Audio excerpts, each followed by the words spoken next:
After years of building a seemingly perfect life with his high school sweetheart, a man finds his world shattered in an instant. Without warning, his wife walks out, leaving behind nothing but unanswered questions and a trail of deception. As he struggles to rebuild, he soon discovers that the truth is far more unsettling than he ever imagined. Betrayal, scandal, and a shocking revelation turn his past into a tangled web of lies.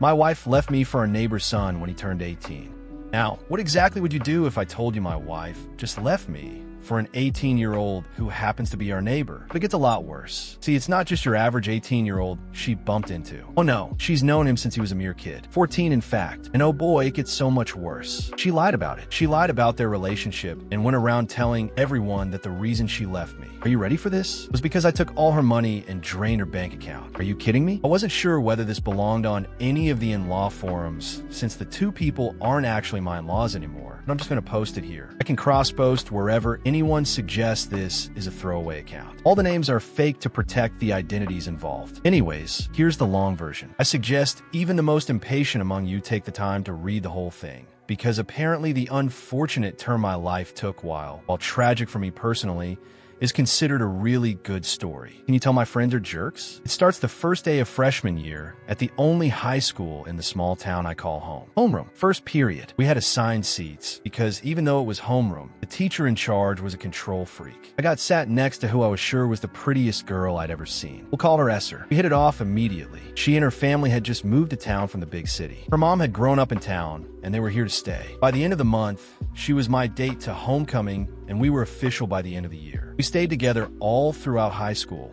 and I proposed the night of our senior prom. We were young, but in love, convinced it would last forever. So we tied the knot a little after graduation in my great aunt's barn, done up all hipster chic. And we were off to college in the big city. We both stayed in state, close to home and to each other. I went the finance route. She went biology. When we graduated, we both got jobs in the city, so that's where we stayed. I was fortunate to graduate when I did in the industry and lucked out on some really good investments. At 21, we put down a payment on our dream house in a really good area. We wanted to stay close to the city, especially so early in our careers, but I wanted that community I'd always had back home. So the neighborhood was picked perfectly. We hadn't quite decided on our timeline for children, but it was definitely family friendly. It had a good mix of young and old people, some who'd been there forever and others who were newer. Even though we were younger than most, I'd say we fit in just fine. Within a year, I became a neighborhood community coordinator, a position I proudly hold to this day. Honestly, it keeps me on my feet and connected to the community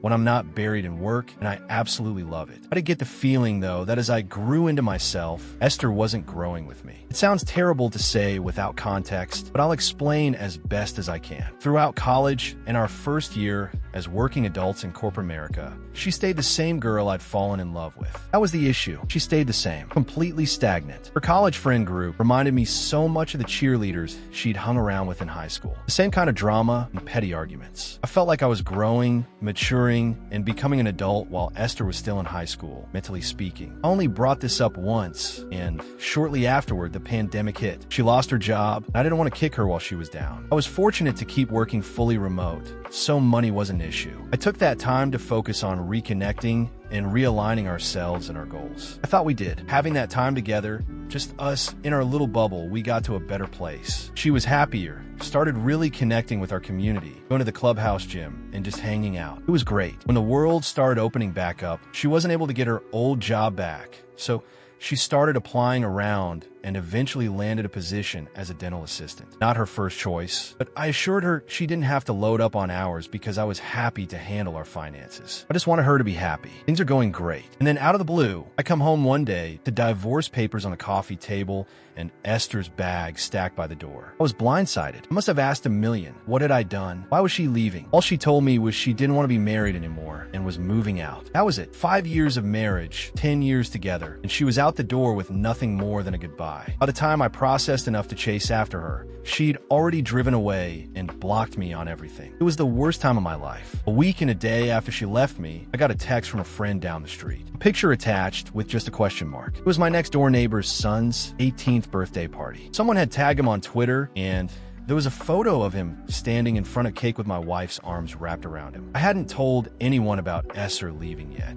So you can imagine my friend's confusion seeing a woman he thought was happily married wrapped around a teenager. I won't go into the nitty-gritty of my denial and the subsequent deep dive we did looking for more photos of the party. But the one that pushed me close to a panic attack was one of Esther kissing the birthday boy. Yes, she kissed him. An 18-year-old who lived next door, spent time in the clubhouse gym, brought over a casserole with his mom the day Esther and I moved in. It was unbelievable. By the middle of the year, I was a divorced man, and she was living in an apartment in the city with a college freshman. The hardest part was her parents, who had become like a second set of parents to me. It took to him like butter on toast, as if I never existed. They handled everything to do with the divorce, and they were as cold and unfeeling towards me as you would be to a criminal who had wronged you, not your son-in-law. I won't list every detail of their behavior, but Esther's leaving was a gaping wound they kept rubbing salt into. It's been 2 years since then. I still live in the house I bought for the two of us, but I've healed. Though I haven't dated or anything, I'm still the neighborhood community coordinator, still involved with my community. No matter how healed I felt, I never expected to find Esther's parents standing at my door like they did 2 afternoons ago, trying to talk me into reconciling with their daughter. Apparently Trent, now 20, had met someone his own age in college and broken up with Esther. Final, my wife left me for our neighbor's son when he turned 18. Now, 2 years later, after he left her for someone his own age, her parents want me to take her back. I decided to show them just how little I care about her choice. Apparently, Trent, now 20, had met someone his own age in college and broken up with Esther. I'd vaguely been aware they were still together, though I tried to avoid any mention of her. My friends would slip in updates occasionally over the years, but I kept my distance. Trent had just up and told her to leave one day, saying he met someone else. I knew the feeling. I ended the conversation with Esther's parents as quickly as it started. I simply informed them that Esther had made her choice and I wasn't looking to reconcile. I shut the door, maybe impolite, but given their behavior over the last 2 years, I wouldn't exactly call it undeserved. Now here's where things really took a turn. I didn't expect to hear about that fever dream of a conversation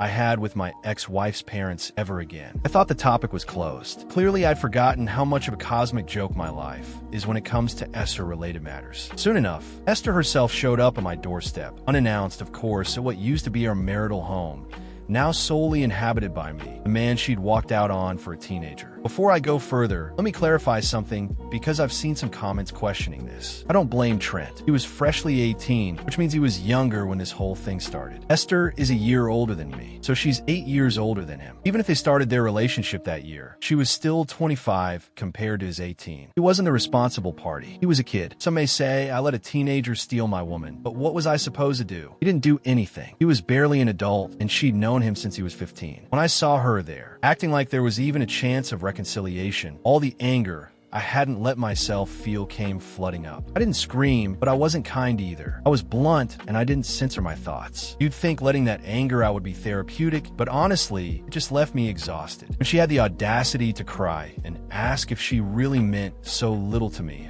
I was done. I shut the door in her face, just like I had with her parents. Update 2. I come from a small town. I live in a tight-knit community, and I'm no stranger to gossip. My ex-wife left me for our barely legal neighbor, so I know what gossip is. But this time I wasn't prepared for what was coming. I hadn't even realized there was something to be prepared for until I saw a screenshot on Facebook. A post from one of Esther's college friends named Jane. The post painted me as an abuser who had driven Esther to escape our violent marriage. It accused me of financially controlling her by buying our house and not letting her take on extra hours when she started working again. It even claimed I stayed working remote just to monitor her. The post was filled with lies, each more outrageous than the last.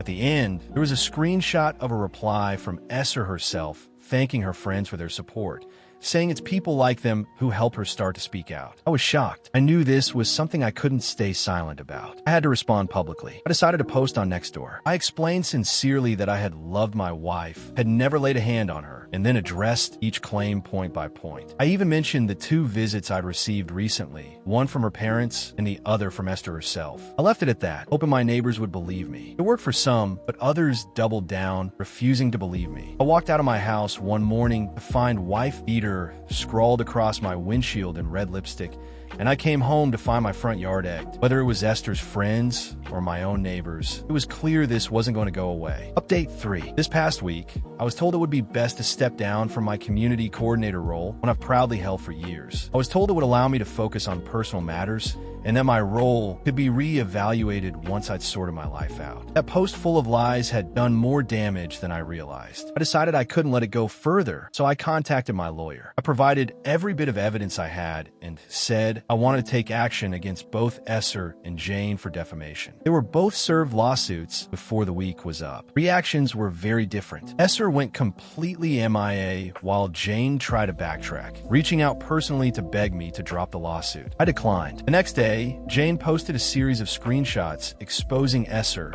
as a liar and a groomer. Apparently, Jane hadn't known Trent's age until recently and had chosen to believe Esser's story without question. When she found out the truth, she felt betrayed and exposed it all. I refused to drop the lawsuit, even with her apology. I'm done being the punching bag for people willing to lie for their own interests.